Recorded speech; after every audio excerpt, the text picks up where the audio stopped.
This video is brought to you by Gladiator Concealment and S4 Tactical Gear. Links are in the description box below.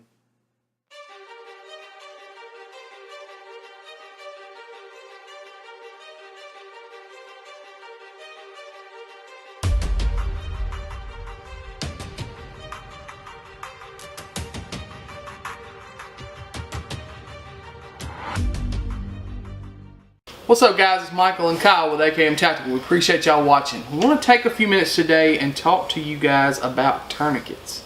You know, this is the thing that a lot of guys don't want to talk about. Medical. It's not the cool guy thing. You know, all the Wonder Blaster 5000s and the mag changes and all that kind of stuff, and what trigger you got in your gun and what sight you got on your gun and all that kind of stuff. That's the cool guy stuff. But at the end of the day, the really important thing is what kind of medical do you have on you. We've got several different tourniquets laid out here on the table, and we're going to kind of talk about each one and what role they play, and you know how easy they can be to use or not easy to use, and how we can or can't possibly carry them. So I guess we'll probably start on this end and then just kind of go down. So the first one we're going to talk about is the TK4 tourniquet. You know, the TK4 is technically not even classified as a tourniquet anymore. For a long time, this was a go-to, especially for me. You know, because it was small, it was compact, I could fold it up, put this little hairband on it, and then boom, I've got it. It still is a go-to for me as far as carrying, because how can I use this? On a kid. I can use it on a kid. It's still rated as a tourniquet for a child. I have an 8-year-old little girl, and I have a lot of nieces and nephews that are with me at some point in time throughout the day, or you know, throughout the week or whatever. And if I have at least a TK4, one TK4 on me, you know, if something happens, I need a tourniquet, one of those children's, I can do that. So I still like to keep it for that. Like I said, it's really small, it's compact, folds up really nice, goes in a back pocket, front pocket, you just kind of forget that it's there. And you know, I don't have any experience like in a field or, you know, applying these like in an actual life and death situation. But if this was all you had, you could apply it and then, you know, get to other help. Yeah, so, it may not stop it, but it may slow it down. Yeah. You know, or you could, you know, maybe you have a Cat 7 in your truck, or yeah, you know, it's better than nothing. It's better than a belt for sure. Yeah, belts don't work as tourniquets, so here's what it is. Yeah. But if you got kids or something like that, you know, something like that running around, TK4s are great for that. The next one we're going to talk about is the Rats tourniquet. There's a lot of controversy behind this little tourniquet right here. And there's going to be some guys jump in the comment section and tell us that Rats tourniquets don't work. You need to do a little research. Yeah, they were developed by a Green Beret medic, and he developed them out in the field. This was used heavily in Afghanistan. He said that part of the problem that he was having out in the field was that the nationals were very small, malnourished, and this will work on a kid as well. You know, as a it'll work on a dog. It'll work on an adult. It'll work on a kid. Yeah. Now, from a lot of the threads and stuff that I've read about the Rats, is it's not necessarily that it doesn't work. It's that people don't put it on right. You've got to do it the way that it's supposed to be done. And when you crank that tourniquet down, you've got to really crank that tourniquet down. Is it the best tourniquet on the market? No. No, I don't think. I mean, what do you think? I mean, tourniquets are simple. They are supposed to stop bleeding. That's it. If they stop the arterial flow of blood out of the body, then I really don't care. Part of the controversy is that it's got a thin band, and people are worried about tissue necrosis from, you know, the thin band. But it's literally life over limb. Like, you're not gonna say, oh, well, I guess I'll just bleed out in 30 seconds since I can't, since I don't want to lose this arm. Yeah. You know, you're gonna apply the freaking tourniquet and you know, deal with the rest of it later. That's the same thing as getting a gunshot out in the field, you're not going to not treat it because you're worried about infection. Yeah. You know, you're worried about the infection later. Yeah. The rats, I like it because it's half the price of these. They're about $16. These will cost you about $30. And yeah, this one's like $12-15 too, by the way. I think maybe no, cheaper than you that. can get it cheaper than that. You can get that under 10. Like yeah. And you can roll it up and put it in your pocket. And this is actually a UV resistant rubber band that I got from a Soft T Wide, and I just had it wrapped up and thrown in a pocket. Learn how to use them, but this isn't a bad option because it works all the way across the board. It'll work on kids. It'll work on adults. Like I said, it'll work on animals. And I mean, I have seen some tore up animals before. Yeah. You know, I don't think I've ever seen anything I could have saved with a TQ or something. But yeah. So for you guys that are skeptical about the rats or don't believe that it works or anything like that, there's a really good video on YouTube, and if I can find it, I'll link it in the description box. But it's a guy putting one of these on a leg, and he had an actual ultrasound Doppler, one of the little Dopplers like we used in the unit, you know, to find pulses on patients when we couldn't. That he actually put on his pedal pulse on his feet, and when he put that rats on, it completely occluded that, shut that off, and that's on a leg. And this guy was not a small guy. This was a pretty good sized dude, pretty good sized thigh, and it shut it off. So they do work. You just got to know how to use them, and you've got to really crank down, like pull hard and come around when you're using a rat's tourniquet. So. And the cool thing about it, that is you can buy one and use it for practice, and then buy another one and yeah, absolutely, absolutely. And for everyday carry, for a tourniquet that will work on anything, they're hard to beat. They really are hard to beat. They're not the easiest to do as far as, you know, how to put them on. We'll get into that in a minute. But if you learn how to do it, they're not a bad tourniquet. Not a bad tourniquet at all. All right, so next we're going to talk about the Soft T Wide, and this thing is pretty legit. You know, I don't have a lot of experience with the Soft T Wide as far as carrying it and stuff like that. Kyle does. This is his. This is in a Filster flat pack. Filster flat pack. So this is a really cool option. Super compact for carrying a TQ, especially when you compare it to, you know, the Cat. The Cat is just going to be thicker, just the nature of it. Not necessarily because there's more material, it's just the way that you pack it. And the way that it locks down as well. I mean, this has got this big bulky part here. This has this, you know, I guess, what's that? Not a Delta ring, but yeah, similar to a Delta ring that you help lock it down with. Another thing that I like about this one is it's got a metal windlass, whereas the Cats are plastic. I mean, the Cats are fine, but there's just a few things that I like about the Soft T over the Cat. Part of that is the way that it packs up in a flat pack. And another thing is the windlass, and I do like the width on them. Now this is a Soft T Wide. There's a Soft T, you know, or a regular Soft T, but I think pretty much now everybody's going with the wide. You know, it comes with the UV bands that he actually used on the rats. And if you didn't have a flat pack, you can actually fold this down like it is now and use those UV bands to band it.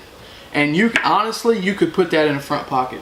Yeah. And be fine. No doubt. The cool thing about the flat pack, and I hate to jump in here because this is your baby, but you thread it through your belt. And so you can just wear it, you know, up front, on the side, wherever you want to wear it. You follow me on Instagram. Yeah. But yeah, you know, the Soft T Wide is a excellent tourniquet. And a lot of times it is the gold standard as far as tourniquets are concerned. You know, is it the best? Is it the best that there is? Absolutely. It is the best that there is. It is the easiest to learn how to use.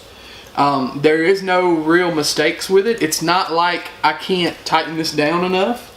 You put it on, you pull it tight, and then you start turning that windlass till it stops bleeding. And then you lock it in place. It's very simple to learn how to use. And it can be made compact enough where you can carry it. Is it as easy to carry as the rats? Or the TK4, which I hate to even include the TK4 for adults, but maybe, you know, there's a lot of options with the rats that you can't do with the Soft T Wide. You skinny guys out there, you could actually put this around through your belt loops and hook it and actually have it around your waist and not even take up a pocket. You can wrap it around your ankle. You can wrap it around your ankle. I mean, there's a lot of places you can put this that you can't necessarily put this, but it will go on your belt pretty easy. This will go on your belt pretty easy, and is it the absolute best? Yeah, it is. It definitely is. So I guess last but not least, that Cat puts 7. us in the Cat 7. Yeah. The Cat 7 is a great tourniquet. I mean, for a lot of, I believe for a lot of military use, this is the standard. Yeah. Honestly, to me, I think it's just as good as a soft TY. People might argue that because it has a plastic windlass and not a metal windlass. And I guess you could break that windlass in theory, but I don't know. you'd be hard to break that windlass. Yeah. It'd be hard to break that windlass. And it's one of those tourniquets that it just works. You know that it works, and it's battle proven. It's proven. It's a proven tourniquet. The only downfall, the only flaw to it that I would say is it's so bulky. It's just bulky and big, and the problem is right here in this plastic, the little ears that do this, where you hook your windlass. You put your windlass in, and that's how you lock it down. Yeah, You peel so you peel this over and Velcro it, and that's how you lock the windlass in. It's also got your time indicator here. It's got where you can write your time on there, but that's what makes it so bulky, and it makes it difficult to carry on body. It really does. If you have like cargo shorts or cargo pants, you can throw it in a cargo pocket. I've actually carried it that way before, but it is what it is. Now this Tough Products. This is an ingenious little simple contraption that they've got here. Tough Products was nice enough to send us out a couple of these, and where this has stayed has been mounted to my oh crap handle in my truck. Yep. Because one place that you will I guess if you're gonna use it, more than likely it might. I would say a vehicle, MVA, a car accident, because car accidents are so traumatic, and about the only way for a human to, like a grown human, healthy, to really break a femur is, I mean, I'm not saying there's other ways you can. The most common way is a vehicular accident, and the risk of breaking that femur is that femoral artery runs right down it. So you also risk tearing it or nicking it, or just severing it straight up. So you can actually die from a broken leg. Yeah, you can. You can. I actually almost broke my femur one time. That's pretty hard to do. In a car wreck. Yeah, it was in a car wreck. There you go. Actually, the ER doctor told me if I hadn't been a fat guy, I probably would have broke it. There you go. Sometimes being fat. One time being fat saved my life. But what I like about the Tough Products pouch is that you mount it somewhere. You can mount it anywhere. Backpack, sling, oh crap handle in your vehicle, and it pulls out just like that. You can mount it to molly webbing. I mean, there's so many options. We're going to do a separate review of that pouch also, but there's so many options with that holder. And it works with the soft TY as well. We just have it. I have it with the Cat because the filter works better, or the soft TY works best with the filter. So, but it'll work with the soft TY as well. You could probably even fold a rat's up enough to get it in there. I mean, it would hold probably anything, but to me, it's like it's perfect for that Cat 7. Yeah, because like you said, this bulkiness part kind of eliminates, for me at least, putting it in a pocket. Yeah. So, but that's where mine stays too. It stays on the handle in my truck. Right here, where if something happens and I drive up on a wreck, or if I'm in a wreck or whatever, I can just grab it, and I mount it like this, just like that, where when I grab it, I grab a hold of this bulky part, and it just pulls the tourniquet right out. Yeah. So really ingenious product that they came up with, and like I said, we're going to do a separate review of it later. It's simple, and you can mount it literally anywhere. Anywhere. So many options there. But the Cat 7 is one of those that it's battle proven. It works. For me, it's just a little difficult to try to carry it every day. To put it to just make sure I have it on body every day. So for me, it's one of those tourniquets that I'm glad I own it, but I don't really. It's one of those that stays in the truck, or it stays in the range bag or something like that. Yeah. With this pouch on a rifle sling, that's money. money, you know, because you always got one. But anyways, man, what else you got about it? Oh, excuse me. Medical's huge, guys. You know, I know it's cool to carry a blaster, but more than likely, like we say time and time again, this is what you're more than likely to use. And also, if you're going to get into, you know, and I hope not, but if you do get into a gunfight, there's a pretty good chance you're going to get shot. Yep. And if you're going to get shot, one of the preventable,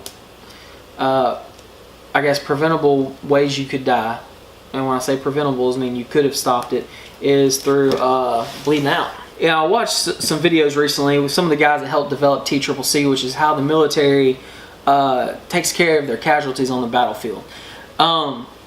These guys said that, you know, after Mogadishu or Black Hawk Down, they really went and took a look at, you know, how they were treating their wounded and if they could do it more effectively, because they lost a lot of guys.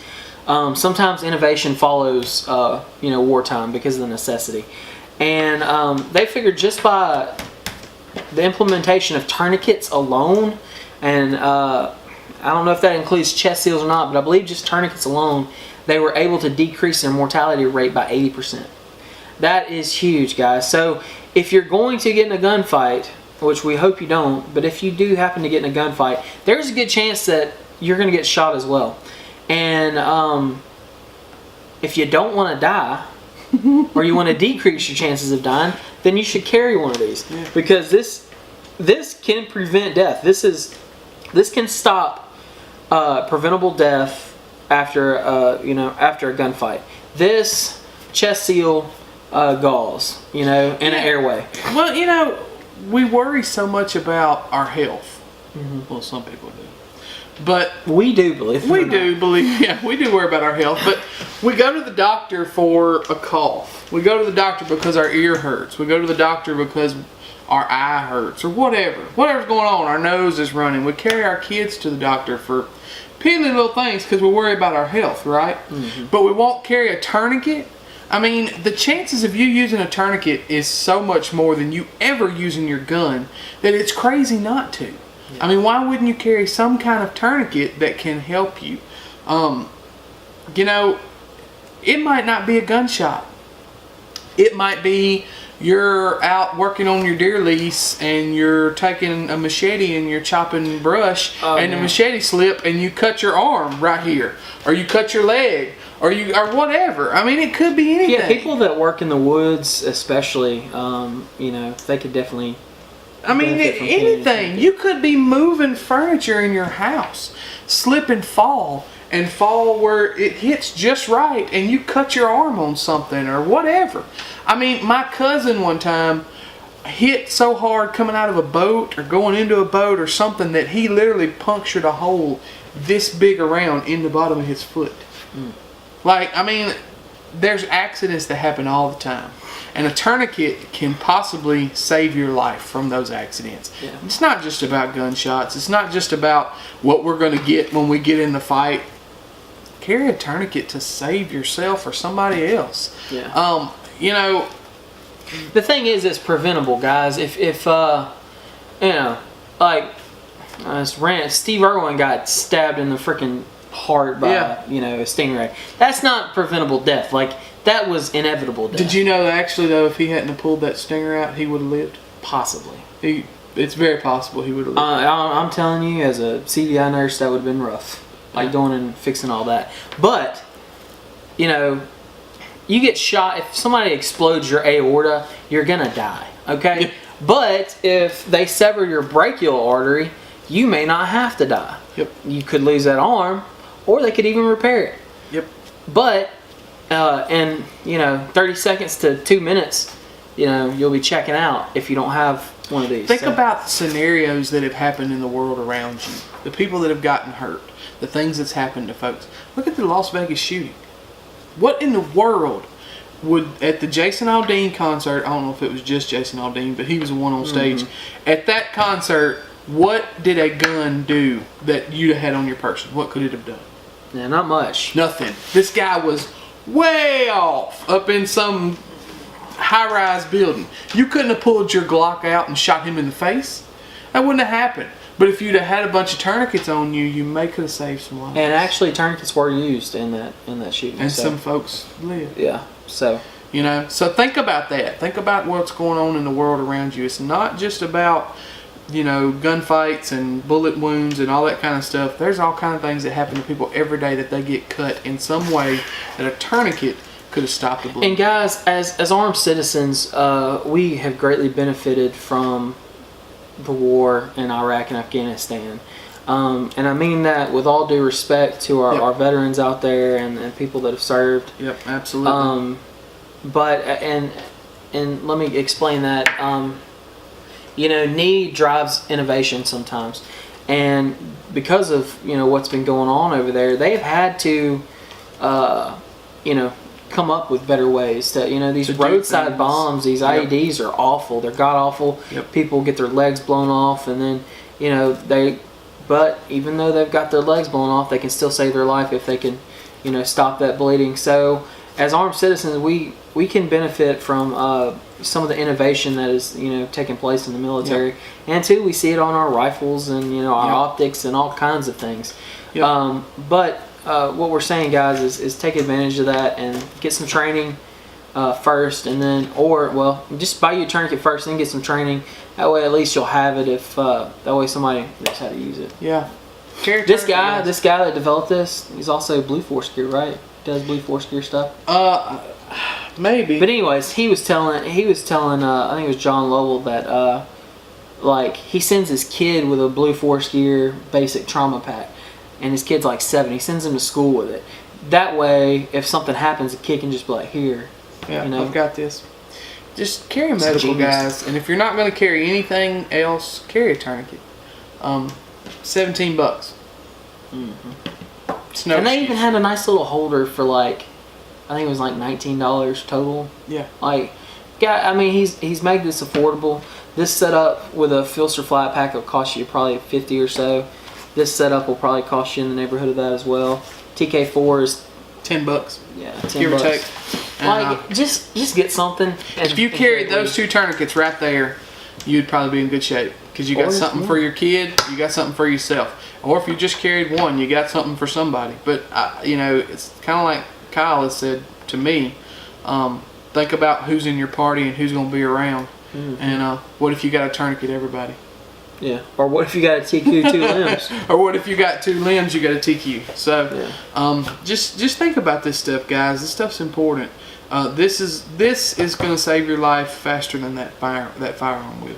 Guys, you know what to do. Like, share, subscribe. If you have any questions or comments, you can leave them in the comment section below, or you can always jump over to the Facebook page. We always get into a more in-depth conversation there. We will also provide links to our social media outlets, sponsors, akmtactical.com, and affiliates in the description box below.